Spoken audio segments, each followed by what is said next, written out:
जय श्री राम। हर्षि चले मुनि भय हरन, पुरुष सिंह दो वीर। अखिल विश्व कारण करन, कृपा सिंधु मति धीर।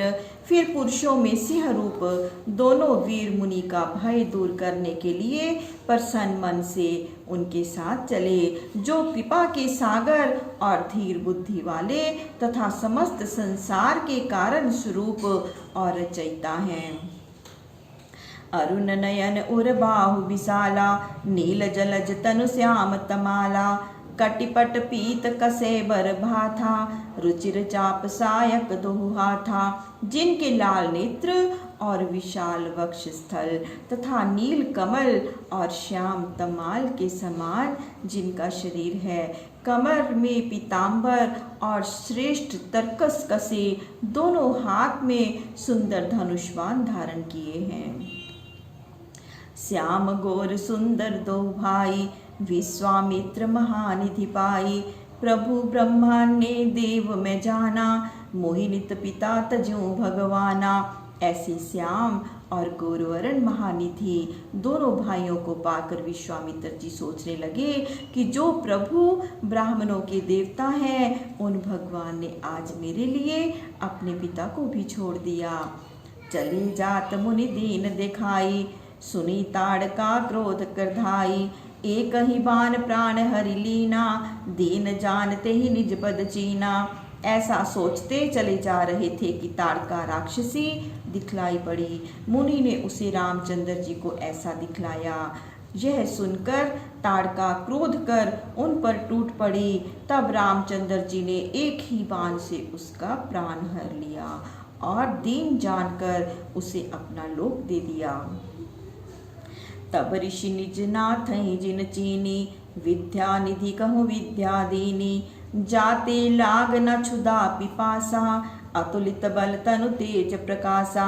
तब ऋषि ने अपने स्वामी को हृदय से पहचान कर विद्याओं के निधि श्री रघुनाथ जी को वह विद्या प्रदान की जिससे भूख प्यास न लगे और शरीर में अत्यंत बल तथा तेज का प्रकाश बढ़े। आयुध सर्व समर्पिके, प्रभु निज आश्रम आनी। कंद मूल फल भोजन, दीन भक्ति हित जानी। इस प्रकार विश्वामित्र जी ने प्रभु को समस्त आयुध समर्पित कर फिर आश्रम में लाकर उन्हें भक्त हितकारी जानकर कंद मूल और फल भोजन करने को दिए। प्रातः कहा मुनि सन रघुराई, निर्भय यज्ञ करो तुम जाई। होम करन लागे मुनि झारी, आप रहे मख की रखवारी। प्रातः काल होने पर श्री रामचंद्र जी ने मुनि से कहा कि आप जाकर निर्भय होकर यज्ञ कीजिए। फिर तो सब मुनि यज्ञ करने लगे और स्वयं प्रभु यज्ञ की रक्षा में नियुक्त हो गए। सुनि मारीच निशाचर क्रोही, लै सहाय धावा मुनि द्रोही। बिनु फिर बान राम तेहि मारा, सतजो जन गा सागर पारा। तब यज्ञ हो रहा है ये सुनकर मारीच ने अत्यंत क्रोध करके अपने सहायकों को साथ लेकर धावा बोल दिया। रामचंद्र जी ने बिना फर के बाण से मारकर उसे समुद्र के पार 100 योजन की दूरी पर पहुंचा दिया। पावक सरसु बाहु पुनि मारा, अनुज निशाचर कटुक संघारा। मारिय सुर द्विज निर्भयकारी, स्तुति करहि देव मुनि झारी। फिर सुबाहु आया और श्री रामचंद्र जी ने उस पर अग्निबाण का प्रहार किया। तब तक लक्ष्मण ने समस्त राक्षसी सेना का संहार कर दिया। जब ब्राह्मणों को निर्भय करने वाले प्रभु ने सब राक्षसों को मार डाला, तब देवता और मुनिगण श्री रामचंद्र जी की स्तुति करने लगे। तह पुनि कछुक दिवस रघुराया, रहे कीन विप्रह परदाया। भक्ति हेतु बहु कथा पुराना, कहे विप्र जदपि प्रभु जाना। फिर श्री रामचंद्र जी ने कुछ समय तक ब्राह्मणों पर दया भाव रखते हुए वहां वास किया। ब्राह्मणों ने अनेक भक्ति युक्त पौराणिक कथाएं कही, यद्यपि भगवान सब कुछ जानते थे।